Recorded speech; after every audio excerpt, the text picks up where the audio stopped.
pressure by T.J. Watt. And it's 4th down.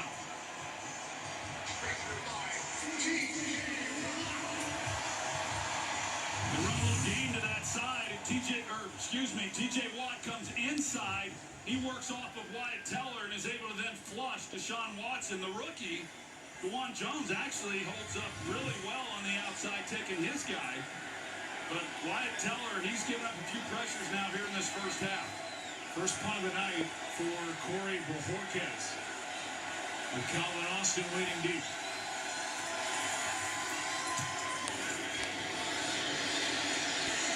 Another short punt. Just on his side of the 50, surviving a couple of hits and taking it down inside the 40 is Calvin Austin. And a strong, good 14-yard return. Mike Ford missed a tackle for Cleveland.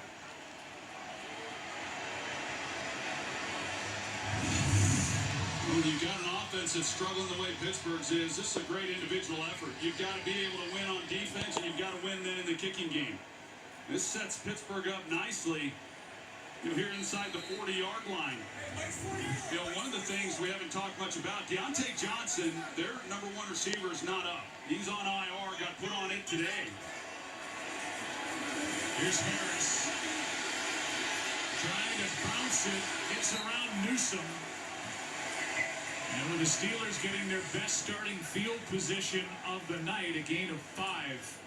Well, that's a good start, and where I was going is they have no Deontay Johnson. He's invaluable in a game like this when you need to get the ball out quick and a guy who can get open for you. But George Pickens is now that guy for Kenny Pickett, and he's someone who, when you get the one-on-one matchup, which he has right now at the top, you've got to then take advantage of some of these looks and give him a chance. Out of the backfield, Harris breaks one tackle, but it's Delpit who stopped that play. No gain on that play.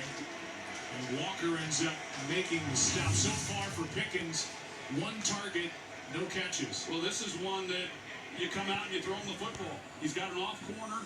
He's one-on-one.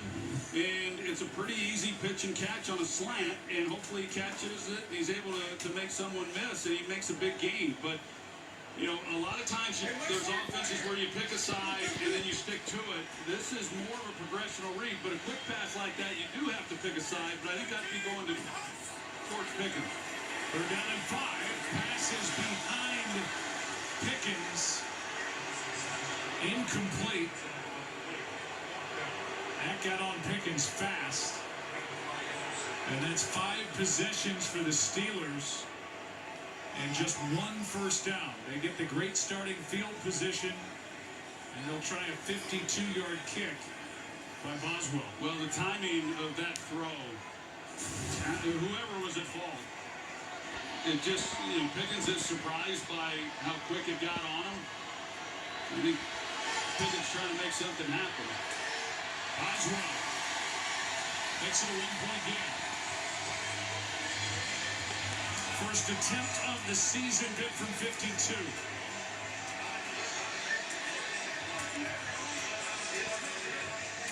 The Steelers get the points and loftier ambition. Steelers have dominated Cleveland since the Browns re-entered the league in '99. 38 wins against Cleveland, most by any team against a single opponent during that span.